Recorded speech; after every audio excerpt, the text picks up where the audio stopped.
Bonjour, bienvenue au webinaire d'aujourd'hui. Je cède à présent la parole à votre animatrice, Tanya McDonald, directrice de programme à la Fondation canadienne pour l'amélioration des services de santé.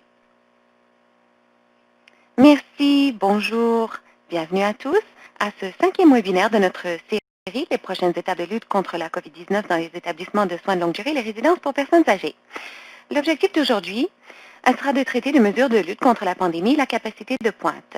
J'animerai ce webinaire depuis mon domicile à Ottawa et je tiens à souligner que je me trouve ici sur le territoire non cédé, non abandonné de la nation Algonquin-Anishinaabe et j'aimerais aussi souligner l'importance de toutes les populations autochtones du Canada qui habitent ici à Ottawa.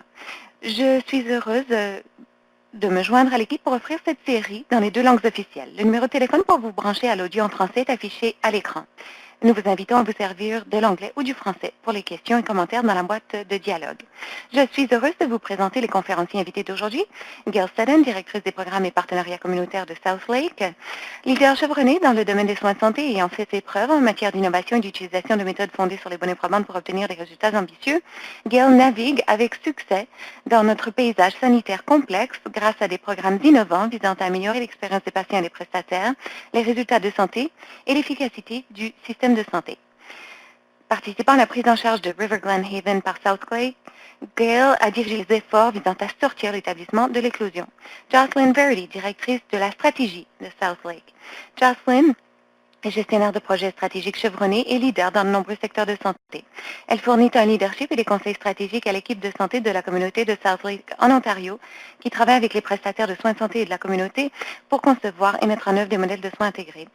Participant à la prise en charge de River Glen Haven par South Lake, Jocelyn a été l'agent de liaison intégrant l'équipe de projet avec River Glen Haven, la communauté et d'autres partenaires de santé.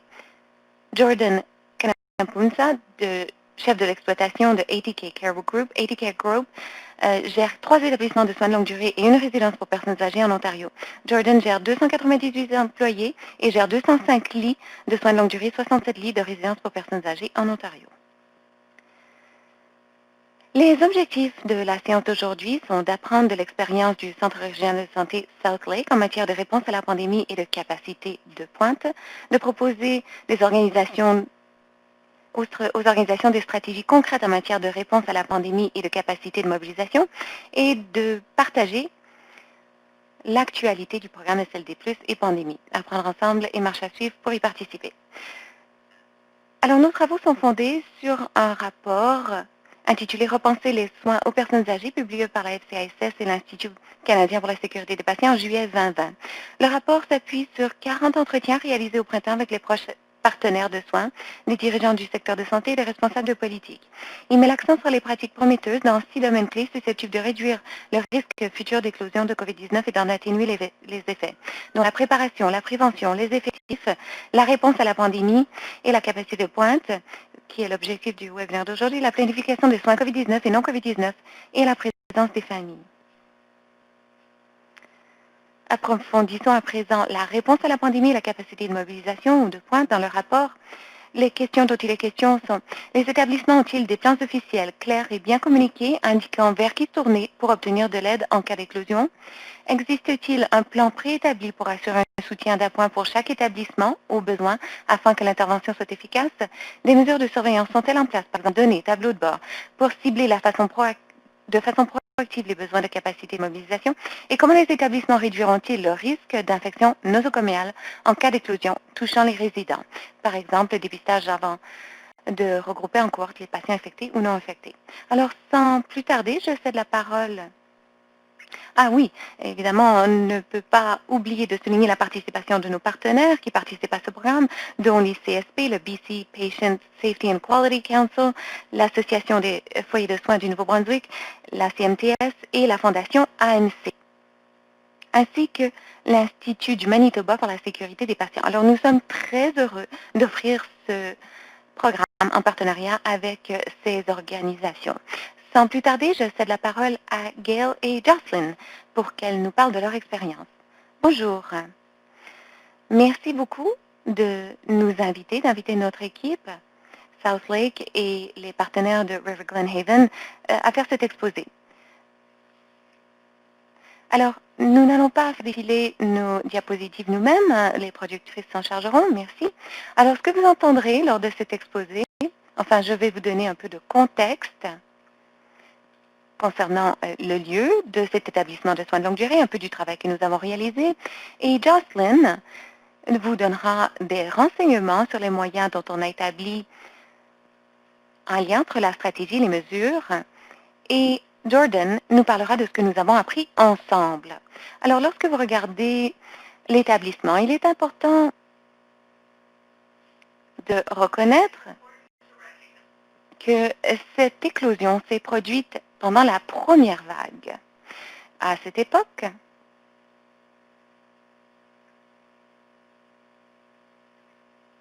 vous m'entendez? Vous m'entendez en ligne? Oui, nous vous entendons.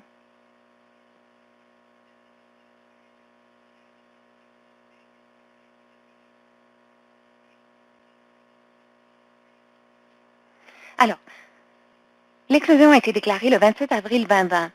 River Glen Haven est un établissement de grande taille situé dans une collectivité au nord de Newmarket, une collectivité rurale. Il s'agit d'un des grands employeurs de la collectivité. Et c'est également un organisme qui fait partie de l'étoffe de la communauté. Alors, quelques chiffres au sujet de cette éclosion. Eh bien, l'établissement était en éclosion depuis 66 jours. Il y avait 36 décès et 90 rédissants étaient infectés et 37 membres du personnel également. Alors, c'était pour donner le contexte.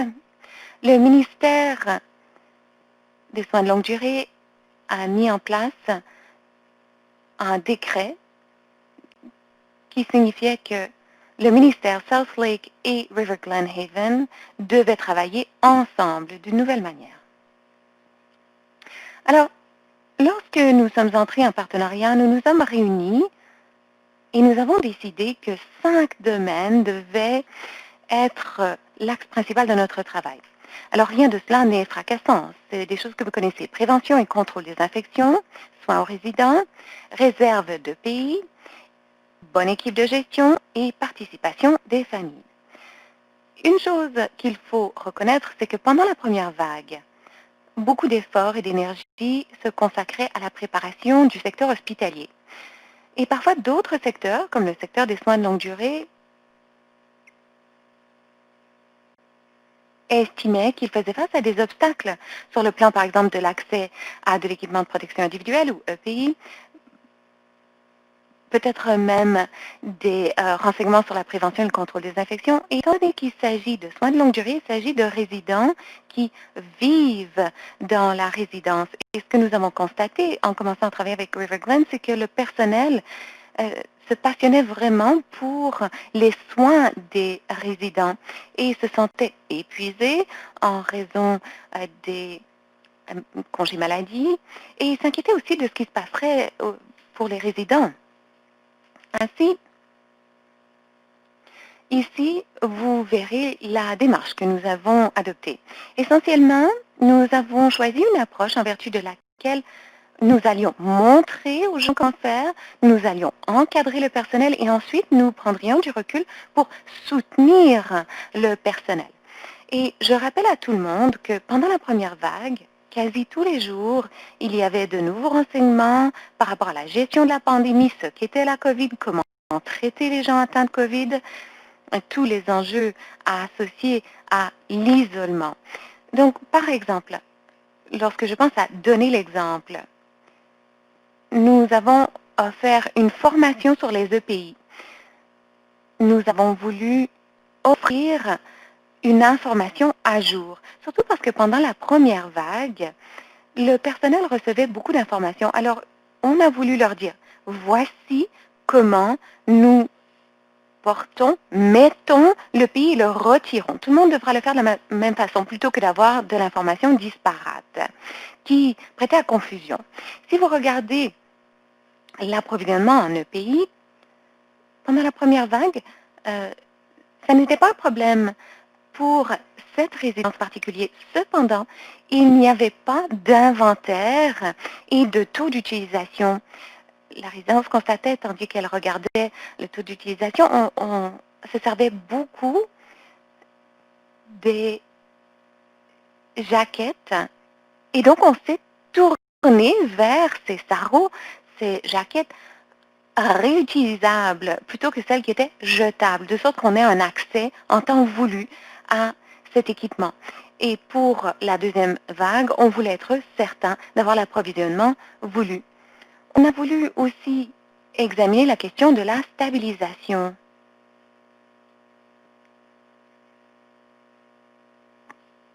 Et si vous regardez l'objectif numéro 3, nous voulions que les établissements puissent faire leur propre audit. À ce jour, il se fait beaucoup d'audits pour tous les quarts de travail. Pour les gens qui ne le savent pas, une des choses qu'il faut se rappeler, c'est que souvent, on fait nos efforts pendant les quarts de jour et les quarts de semaine. Mais il est tout aussi important de concentrer nos efforts sur les quarts de soir, les quarts de nuit et les week-ends, car souvent il y a moins de personnel, mais les résidents ont besoin des mêmes soins. Et parfois, les efforts de formation n'ont peut-être pas été aussi rigoureux auprès des quarts du soir et de la nuit. Alors, comme on examinait la question avec les familles, on savait qu'il était important de les garder informés grâce à des assemblées. Vous vous rappelez peut-être qu'en Ontario, on a interdit les visites. Et pour River Glen Haven, il y a très peu de salles et même de chambres qui vous permettent de voir le résident par la fenêtre. Alors, c'était préoccupant. Et donc, nous avons voulu donner l'exemple. On a organisé des assemblées avec les familles. On a aussi fait des mises à jour régulières. Et dans la deuxième phase, on s'est dit qu'il fallait travailler à la réunion des familles. Et pendant la troisième phase, on a fait des mises à jour hebdomadaires qui se poursuivent aujourd'hui. Alors, ce qui était important dans cette situation, c'était de comprendre comment créer une coalition de volontaires. Nous savions qu'à South Lake, nous n'avions pas toutes les réponses. Le personnel de River Glen n'avait pas non plus toutes les réponses. Or, la possibilité était plutôt de créer un partenariat. Et tous les jours, on établissait les objectifs pour la journée devant nous. Et chacun était au diapason. Et dès le vendredi, on faisait un caucus de direction et on célébrait toutes les réussites de la semaine. Et je suis très heureuse d'annoncer que c'est quelque chose qui se poursuit sous la direction de Jordan. D'autres choses importantes à souligner. Il y a divers moyens de procéder par partenariat. South Lake, en collaboration avec l'équipe de RGH, a décidé que ce serait préférable d'avoir une petite équipe de South Lake qui travaille main dans la main avec RGH plutôt que d'avoir un grand groupe de personnes qui se présentent pendant une brève période et se retirent de l'environnement par la suite. On estimait qu'il était préférable de tisser des liens plus étroits, d'apprendre à se connaître, de comprendre le point de vue de chacun et également de reconnaître que nous travaillons tous dans le même objectif. Alors, nous avions ces caucus de gestion quotidien et on veillait aussi à ce que la communication d'entrée de jeu soit bien faite. C'est une grande résidence avec 3 étages. Un étage pour les personnes qui ont des comportements perturbateurs atteints de démence. Donc, il était important pour nous d'avoir des conversations non seulement en tant que dirigeant, mais au sein de chaque unité. Et il fallait veiller à ce que cela se fasse pour chaque quart de travail. C'était essentiel. L'autre élément auquel j'aimerais m'attacher concerne ce que nous avons constaté, comment nous avons travaillé ensemble et comment nous avons mis au point cette coalition de volontaires. Et donc, sur la diapo suivante, vous verrez à quel point il est important pour nous de travailler avec les familles. Oh, pardon. Non. Ce que je vais demander à présent, je vais demander à Jocelyne la mesure. Vous savez, ce qui est important, lorsqu'on établit ces structures, c'est d'avoir des mécanismes qui nous permettent de tendre vers nos objectifs.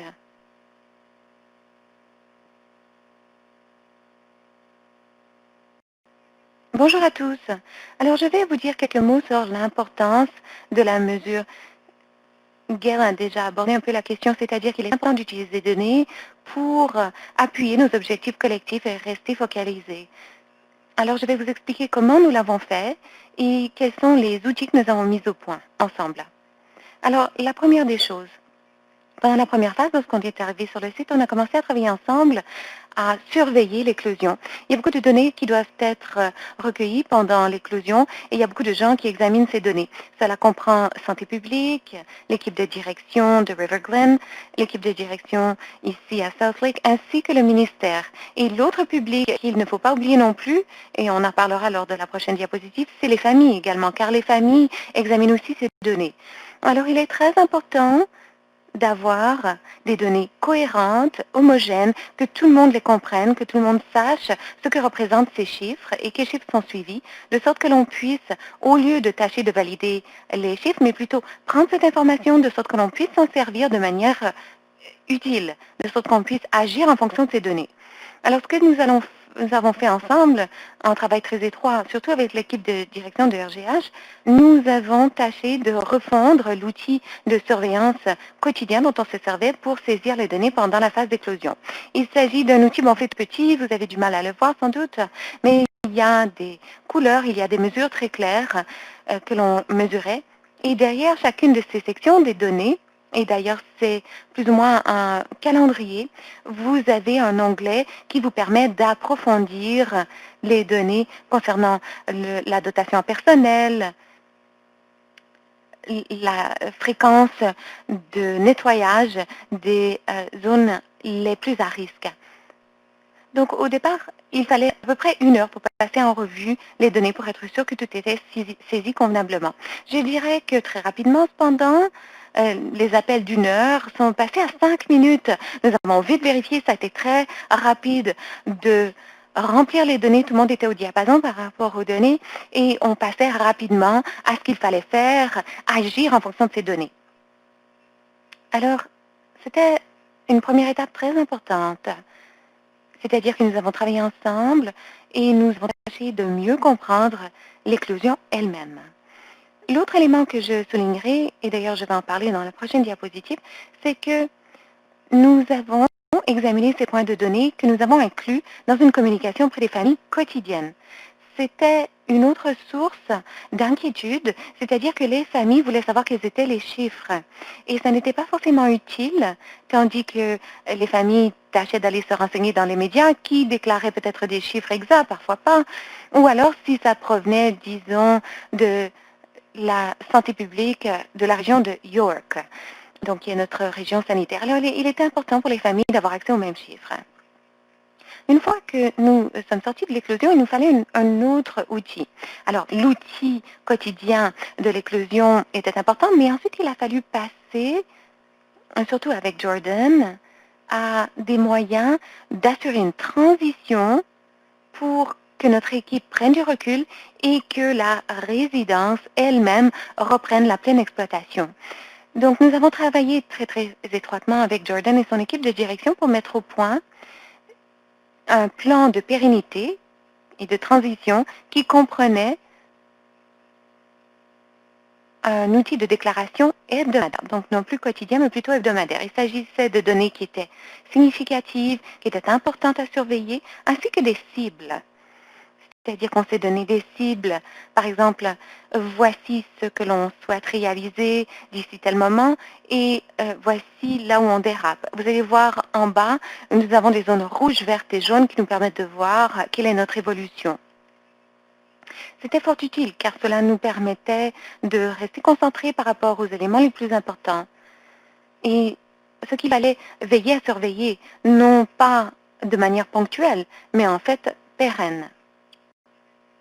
Et sous la direction de Jordan, Jordan est responsable de la production de ce rapport, eh bien, tout le monde en prenait connaissance de manière hebdomadaire. Et je dois dire que l'équipe de direction de RGH était très investi dans l'outil. C'était un effort combiné, c'est-à-dire que tout le monde faisait la collecte des données de son domaine de responsabilité. Alors, à la diapositive suivante, vous allez voir que pour mobiliser et soutenir les familles, nous avons consacré beaucoup d'efforts. C'était important pour nous, c'est-à-dire réunir les données des outils que j'ai évoqués et présenter ces données aux familles. C'était un élément de ce que nous avons fait, mais nous avons aussi, pendant l'éclosion, c'est-à-dire à peu près un mois, nous avons publié une communication quotidienne s'adressant aux familles. On parlait de priorités, mais on parlait aussi des données elles-mêmes. Éventuellement, lorsque l'éclosion a été derrière nous, on a été passé à un rapport hebdomadaire où on partageait de nouveau des indicateurs clés, des statistiques clés par rapport à ce qui se produisait dans l'établissement pour que les familles soient rassurées. C'est-à-dire, est-ce que l'outil a suffisamment, la résidence a suffisamment de pays? Est-ce que la dotation personnelle est suffisante? Et la troisième activité était des questions, une rétroaction pour les familles. On reconnaît que c'était difficile, surtout pendant la première vague de la pandémie. Les activités récréatives, par exemple, étaient très limitées pour les résidents. Donc, c'est le troisième élément que nous avons partagé. De sorte que les familles sachent, bon, même si elles ne pouvaient pas entrer dans l'établissement comme par le passé, ce qui se passait sur le terrain, sur le plan de ces activités récréatives et le soutien accordé aux résidents. L'autre chose que nous avons faite pour nous concentrer sur la mobilisation et le soutien des familles, nous avons créé, étant donné que les familles ne pouvaient pas pénétrer dans l'établissement à l'époque, lors de la première éclosion, nous avons créé un centre d'exploitation d'urgence, tel qu'on l'appelait, où on avait une place à l'école secondaire en face, où on invitait les familles à venir rencontrer l'équipe pour avoir des rencontres seul à seul. De sorte que les familles puissent parler de leurs préoccupations et qu'elles puissent comprendre ce que l'on faisait pour atténuer les risques. Alors, nous avons rencontré plus de 30 familles pendant ces rencontres. Nous les avons invitées donc dans cette école ou alors on les a fait à l'école ou sur Microsoft Teams pour qu'on puisse tout de même être plus ou moins en personne, mais virtuellement.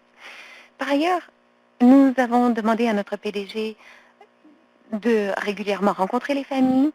Nous avons organisé des assemblées régulières avec les familles et éventuellement, lorsqu'on a tourné notre attention vers la transition pour rendre la direction à l'établissement, nous avons travaillé étroitement ensemble, surtout avec Jordan, pour mettre au point de nouvelles communications hebdomadaires s'adressant aux familles, ce qui est poursuivi par Jordan à ce jour, qui comprend un message de Jordan ainsi que des déclarations par rapport aux éléments de données principaux. Alors, ce que vous voyez à droite ici, c'est là où j'ai passé mon été à l'école secondaire du district de Sutton. Et vous voyez aussi certains des outils que nous avons mis au point pour communiquer avec les familles, c'est-à-dire la communication quotidienne et la transition vers la communication hebdomadaire. Et ça a été très bien perçu par les familles. Je sais que les familles ont énormément apprécié et c'était une bonne source d'information. C'était bien préférable pour les familles de se renseigner directement auprès de nous plutôt qu'auprès des médias, de sorte que l'on puisse rasséréner ces familles qui s'inquiètent de leurs proches.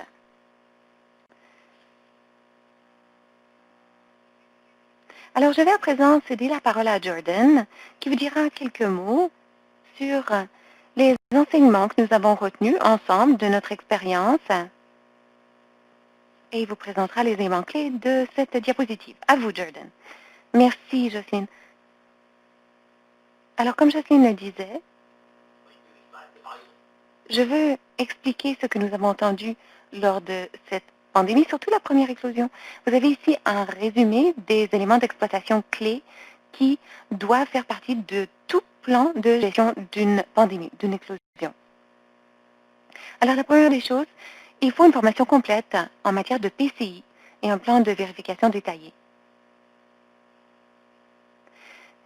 Cela doit être déployé auprès non seulement du personnel, mais également des familles et des résidents. À RGH, nous avons fait beaucoup de choses. D'abord, nous avons des champions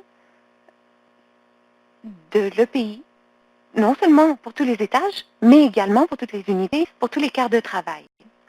Pour répondre à toute question, par exemple, nous avons un responsable de PCI qui fait des audits tous les jours, toutes les semaines, pour voir s'il y a des infractions aux règles. Et nous avons des caucus quotidiens, le matin et le soir. Lors de ces caucus avec le personnel, on parle non seulement de changement à l'exploitation, mais on insiste beaucoup sur les meilleures pratiques en matière de PCI. Et nous veillons à la pérennité, au maintien de ces bonnes pratiques. Ensuite, en cas d'éclosion, il faut un bon plan de communication pour les familles et les proches aidants pour limiter les choses non essentielles qui se trouvent dans les chambres, c'est-à-dire pour réduire les besoins en nettoyage. Nous avons beaucoup limité les effets personnels dans chacune des chambres pour limiter le potentiel d'infection. RGH a redoublé d'efforts en matière de conciergerie. Nous avons un nettoyage complet des chambres 2 fois par mois et nous nettoyons les zones les plus sensibles régulièrement. Ensuite, il faut avoir un plan de regroupement en cohorte. C'est essentiel non seulement pour les résidents, mais également pour le personnel. À RGH, on regroupe le personnel non seulement sur les étages, mais on les limite sur le plan du nombre de résidents dont ils ont la charge, ce qui permet d'atténuer la propagation. Pour les résidents, on a mis au point un scénario de cas pour le regroupement en cohorte. Ce plan a été examiné par les dirigeants, par le personnel, et c'est affiché sur les tableaux de bord auxquels ont accès les résidents, surtout pour les caucus. Si jamais on a un test positif ou des symptômes, nous avons les étapes à suivre pour veiller à ce que tout le monde reste en sécurité, quel que soit le cas. La quatrième chose, il faut un plan de dotation complet. Ça demeure un problème pour le soin de longue durée. Avec les nouvelles directives du gouvernement, on doit limiter le nombre de résidents de personnes. RGH a dû réduire sa capacité pour n'avoir que 77 résidents, donc 41 lits en moins. Cependant, nous maintenons le même niveau de personnel, ce qui permet de garantir, si jamais il se produisait quelque chose, si jamais on avait une éclosion, on aurait suffisamment de personnel pour que les résidents soient convenablement pris en charge. Cinquièmement, un plan d'approvisionnement en EPI. Il faut déterminer quelle est l'utilisation d'EPI. On le suit quotidiennement, qu'il s'agisse d'une éclosion ou non, et c'est très important de savoir, point de vue surveillance, si le personnel se sert de gel hydroalcoolique ou d'autres pays, il faut pouvoir le remplacer. Par ailleurs, c'est un objectif pour nous qu'on ait suffisamment d'approvisionnement pour 3 mois et demi. Le sixième point, les mesures mènent aux actions. C'est-à-dire qu'on sait que la reddition de comptes et l'affectation de rôles précis aux dirigeants et au personnel est le nerf de la guerre pour veiller à ce que tout soit fait. Alors, nous avons mis au point des objectifs et des responsabilités très clairs à la lumière de la pandémie. Cela a été examiné avec les gestionnaires, avec le personnel et dans nos tableaux de bord de caucus, de sorte que les résidents puissent en prendre connaissance. Ensuite, les soins aux résidents. En situation d'éclosion, et même avant une éclosion, en dehors d'une éclosion, on doit clairement dire au personnel quels sont les besoins essentiels. Ça signifie de nouveau affecter des rôles au personnel et aux résidents, aux dirigeants, par exemple. Par exemple, on doit combler les besoins essentiels. C'est le point focal des éclosions. Mais il faut aussi veiller à l'interaction sociale et l'importance des proches aidants. Comme Gail le disait, les directives ont changé entre la première vague. Maintenant, on permet la présence des proches aidants. Les proches aidants sont véritablement essentiels. Ils aident les résidents. Pendant de longues périodes, les résidents étaient isolés, seuls dans leur chambre. Il fallait pourtant un soutien affectif pour améliorer la qualité de vie du résident. Et enfin, nous avons un plan de communication complet pour tenir les familles et les proches aidants informés. Comme Jocelyne Hegel le disait, la communication auprès des familles était difficile au début de l'éclosion. On se concentrait exclusivement sur les résidents. Mais au fil du travail que nous avons fait auprès de South Lake, comme Jocelyne le disait, nous avons mis au point un bulletin hebdomadaire envoyé à toutes les familles.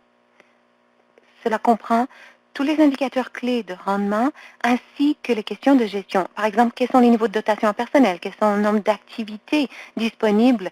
On parle de physique, de spirituel et d'intellectuel. Nous avons des comptes détaillés de le pays dans les établissements, de sorte que les familles soient tout à fait au courant de ce qui se passe. Et enfin, nous avons un portail ou une communication par courriel. Nous avons constaté pendant l'éclosion qu'un grand nombre de familles écrivaient à nos dirigeants. Les dirigeants répondaient de manière disparate à ces courriels, ce qui créait beaucoup de double emploi. D'avoir un portail centralisé, cela a permis d'expliquer aux familles comment communiquer avec nous de manière efficace. Si jamais, de toute façon, on avait une éclosion, on aurait besoin de ce genre de portail. Alors, ce sont ces 8 éléments qui sont absolument essentiels et qui doivent faire partie de tout plan de gestion de pandémie pour gérer l'éclosion et pour veiller à ce que les communications soient suffisantes pour toutes les parties prenantes. Merci.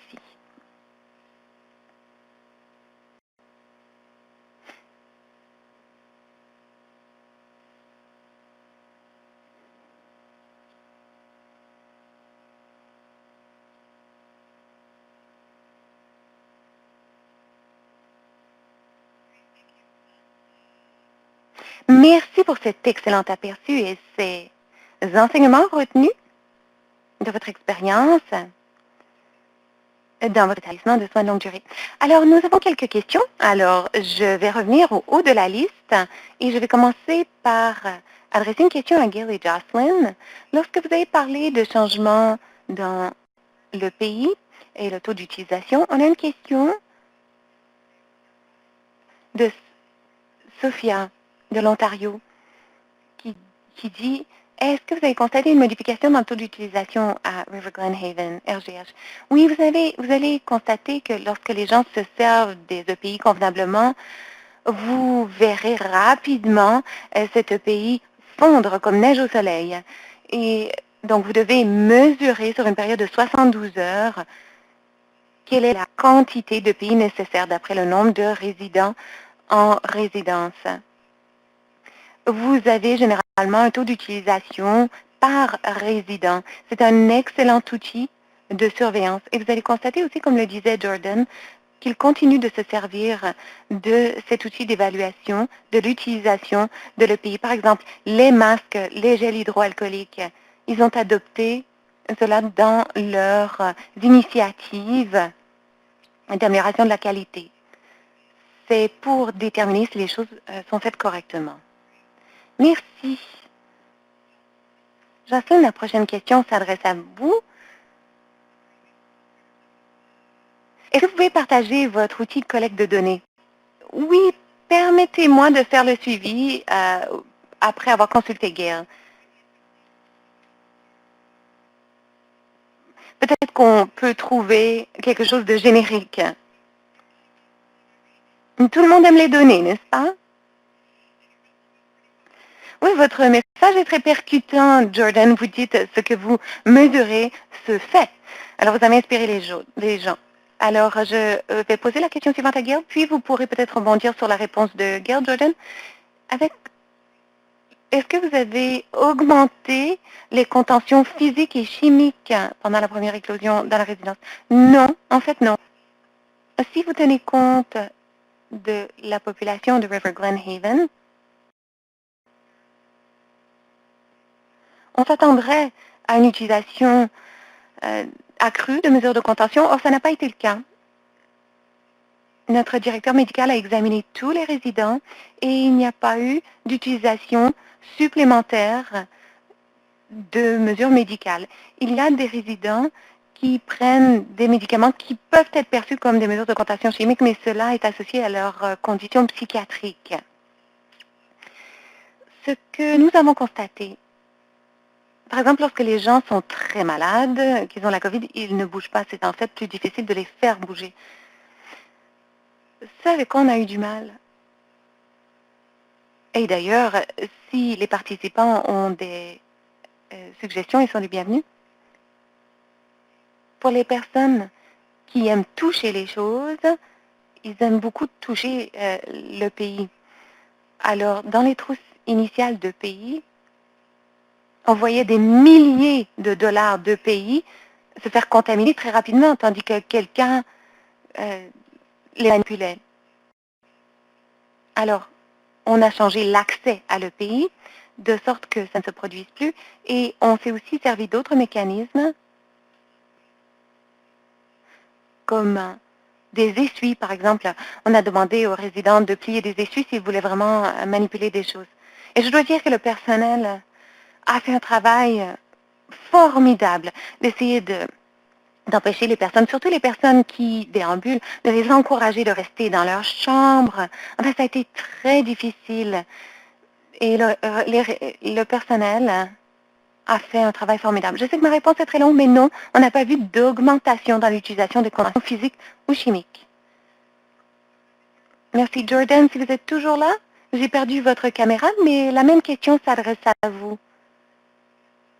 La question nous provient de Lisa Poole de Dementia Advocacy Canada. Non, je crois que la réponse est complète. Jordan, la prochaine question s'adresse à vous. Elle provient de Jill Oliver de William Osler Health System.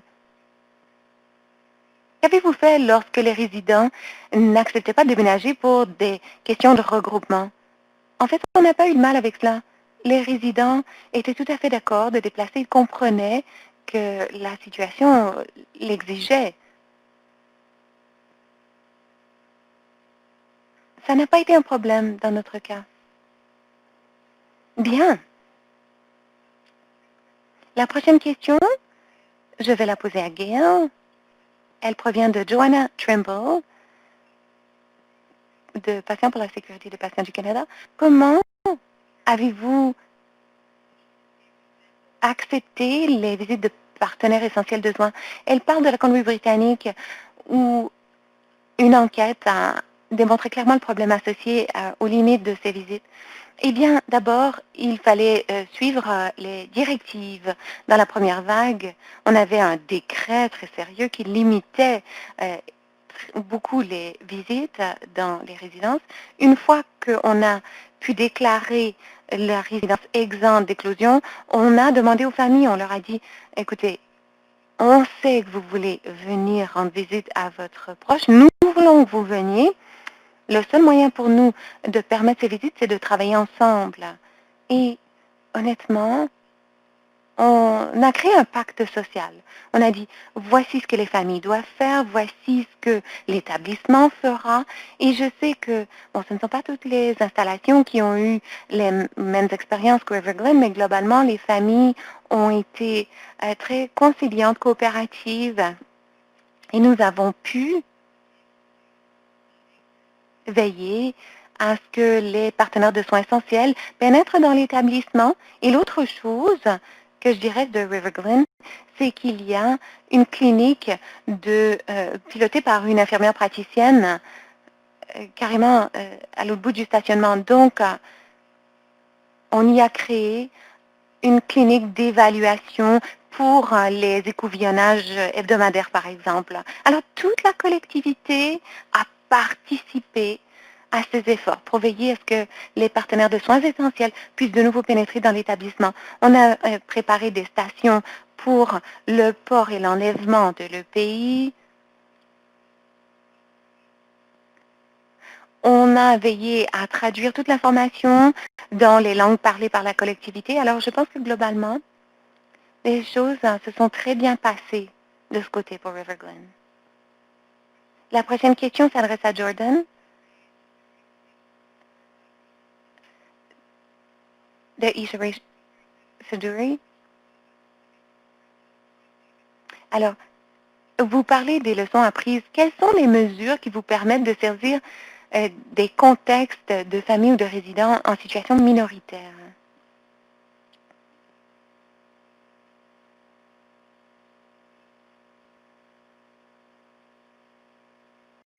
La population de résidents n'est pas très diversifiée, je vais dire.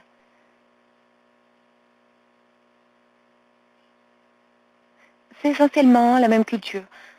Mais nous disons très clairement à tous les résidents et à toutes les familles ce qu'il faut faire. Nous avons quelques personnes dont l'anglais n'est pas la langue maternelle. Et dans ce cas-là, on demande au personnel qui parle cette langue de communiquer avec la famille pour leur expliquer quoi faire dans des situations particulières. Surtout pour les partenaires de soins et pour veiller à ce qu'ils aient la formation nécessaire pour, par exemple, le port de pays. On veut éviter les obstacles linguistiques et on veille à trouver un moyen de communiquer avec les familles pour qu'elles soient tout à fait au courant de ce qu'il faut faire pour pouvoir rendre visite aux résidents. Merci. Alors, Gail, une suggestion peut-être de Sophia de Ontario CLRI. Avez-vous envisagé d'utiliser des logiciels qui permettent aux familles de savoir ce à quoi ont accès les résidents pour améliorer la communication?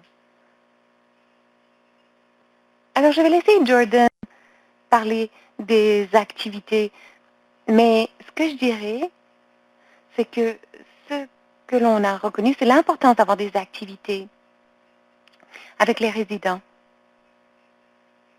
Je le rappelle, ce qu'on mesure se fait.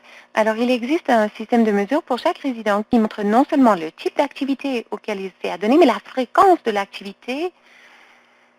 Et cela est disponible, c'est-à-dire que l'équipe de direction et Jordan passent en revue cette information de manière hebdomadaire.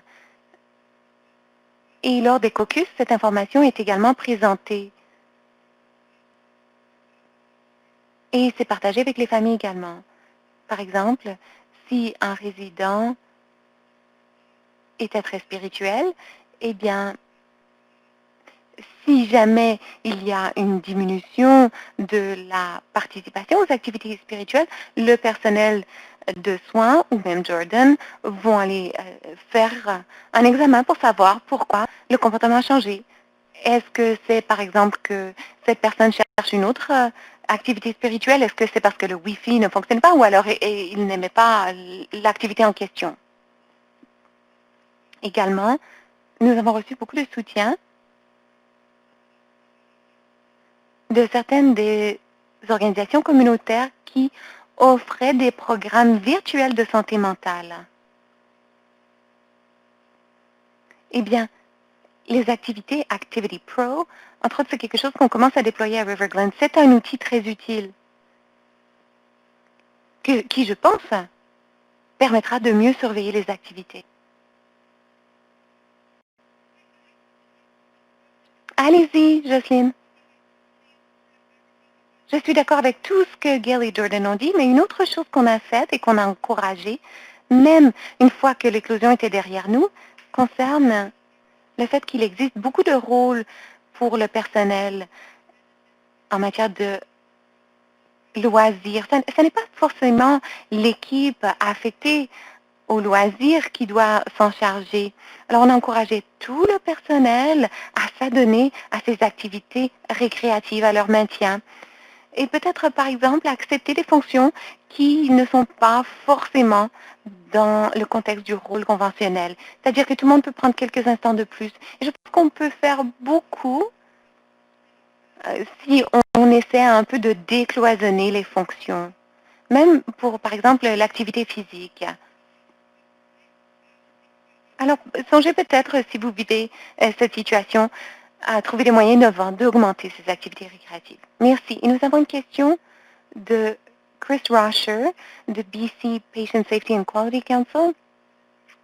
Comment avez-vous traité de l'aspect de l'EPI psychologique, quelque chose qu'on a présenté en octobre dernier?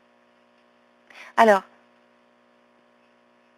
pour l'aspect psychologique, il y avait un programme d'aide aux employés et nous avons affiché, surtout dans les cabinets de toilettes, qu'il existait des ressources et c'était passé en revue tous les jours pendant les caucus.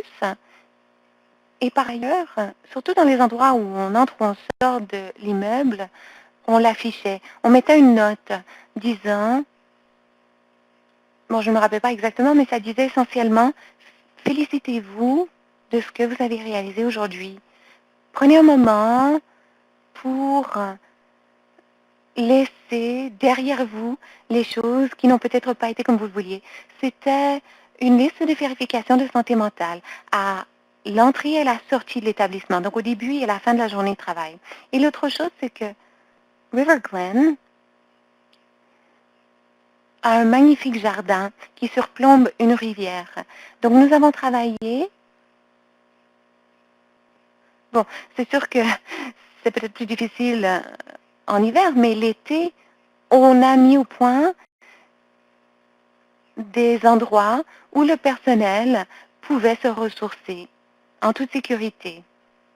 Et nous avons également reconnu que la perte de résidents a été douloureuse pour les résidents comme pour le personnel. Alors, on ne voulait pas créer un monument. Les résidents et le personnel ont été clairs. Ils n'avaient pas envie d'avoir un monument pour leur rappeler. Ils voulaient quelque chose de plus sain. Alors, on a créé un jardin dont on se sert, qui a des buissons qui attirent les papillons, qui a des arbres, des arbustes. Et c'est un bel endroit où on peut se ressourcer. Il y a une petite plaque pour reconnaître l'existence de cette éclosion, mais je crois que c'est un moyen beaucoup plus positif de souligner le passage de ces résidents. L'autre chose, c'est que la collectivité nous a beaucoup aidés. Par exemple, il y a des gens qui venaient déposer de la nourriture, toutes sortes de choses. Une vigile a été organisée. Enfin, la collectivité a fait tout ce qu'elle pouvait également.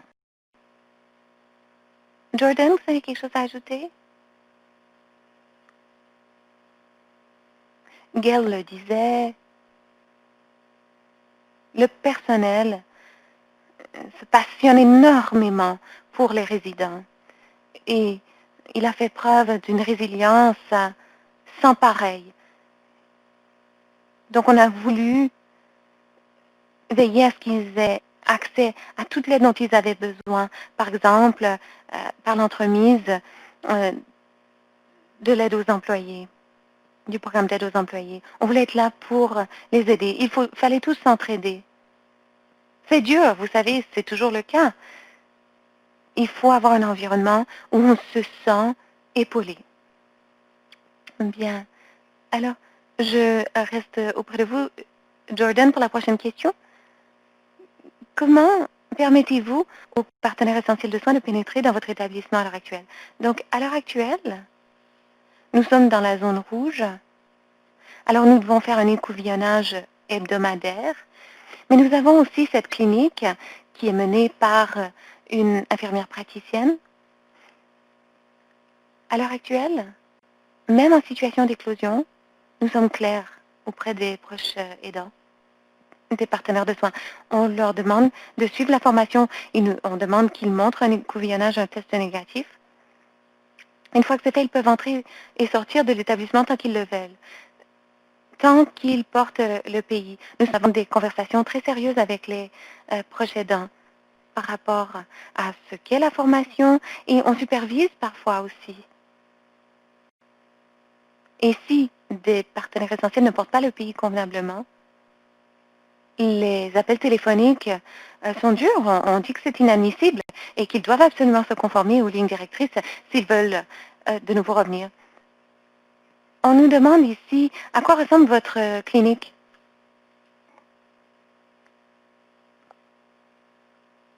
Alors, il y a peu de possibilités de tests ici dans la région. C'est pourquoi nous avons mis au point cette clinique.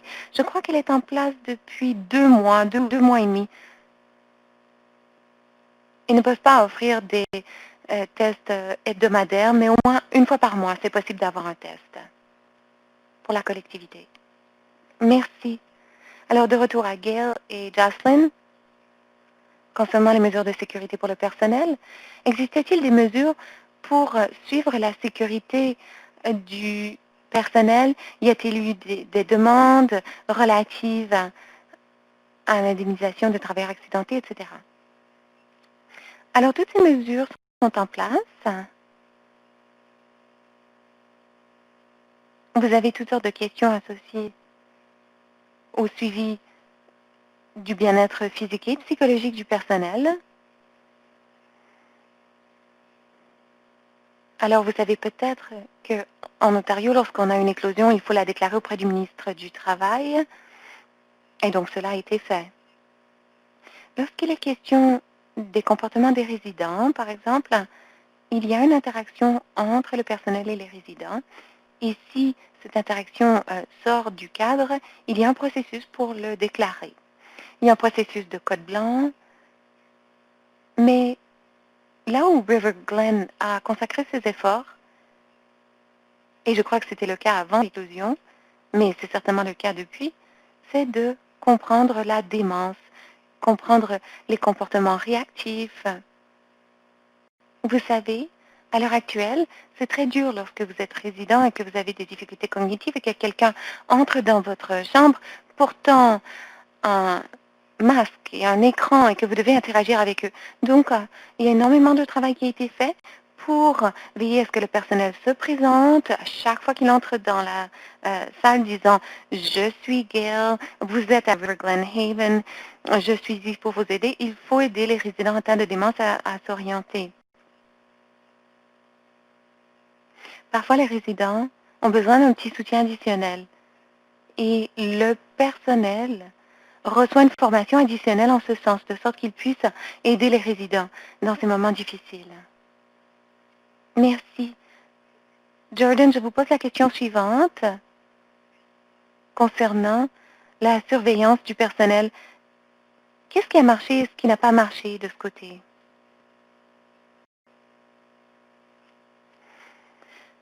Eh bien, il a fallu surtout sensibiliser le personnel, les avantages de la surveillance. Vous savez, on a créé une culture très forte ici pendant l'éclosion et après d'ailleurs. On comprend qu'on est tous dans le même bateau. Il faut des écouvillonnages hebdomadaires pour le personnel. C'est essentiel. Le personnel le sait. C'est une directive ministérielle. Si vous n'êtes pas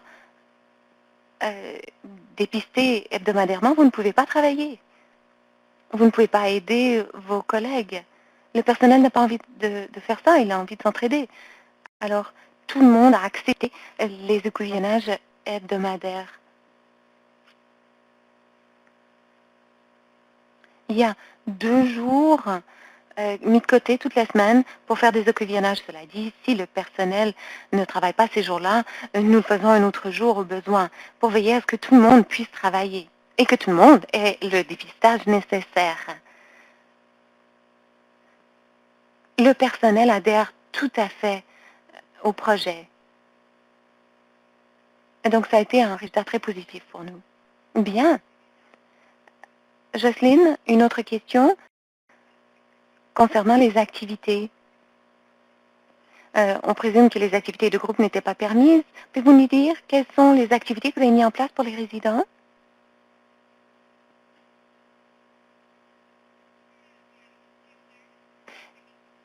Gail et moi, nous entendons sur quelques faits saillants.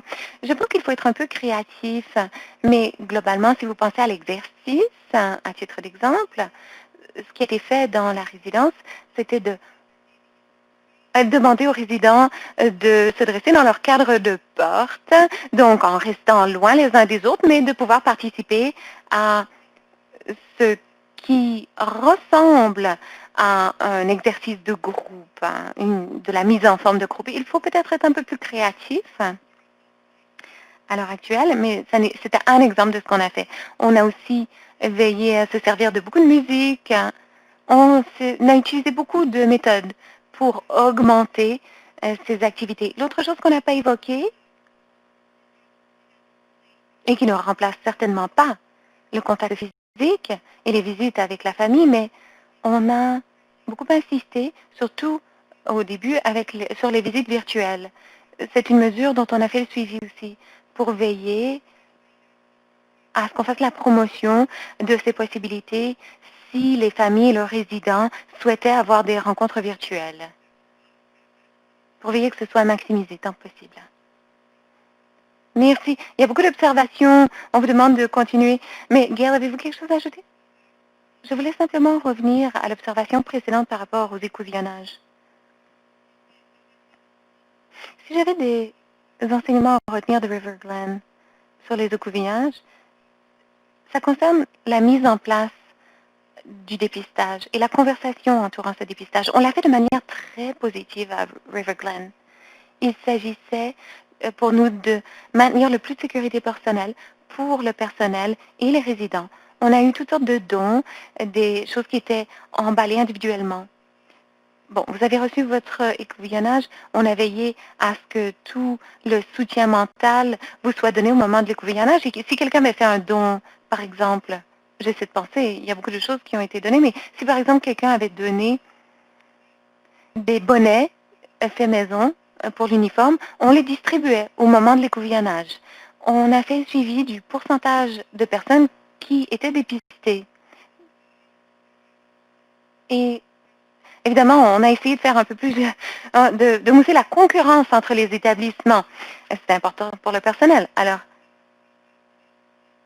on s'est aussi donné des moments, c'est-à-dire les écouvillonnages devaient se faire toutes les semaines, le même jour, à la même heure. Et si jamais quelqu'un n'était pas libre, il y avait d'autres possibilités. On faisait le nécessaire. Or, pour revenir sur la question de l'écouvillonnage, il y a bien des moyens de le présenter. J'encourage les résidences à le présenter de manière positive, plutôt que de dire, bon, quelqu'un dans sa tour d'ivoire a dit que vous deviez le faire. Excellente réflexion. Alors, il y a beaucoup d'observations. On vous demande de partager vos ressources. Alors, on va certainement vous contacter par la suite pour savoir ce que vous pouvez partager. Merci infiniment à vous trois, Jordan, Gail et Jocelyne. Manifestement, il y avait beaucoup d'intérêt et les gens se sont évalus de cette possibilité de poser des questions car la boîte de dialogue était très active. Alors, merci infiniment. Alors, les prochaines étapes de notre programme, on vous encourage à continuer de faire participer les résidents et les familles partenaires. Veuillez remplir, si cela vous intéresse, l'auto-évaluation et vous fixer des objectifs.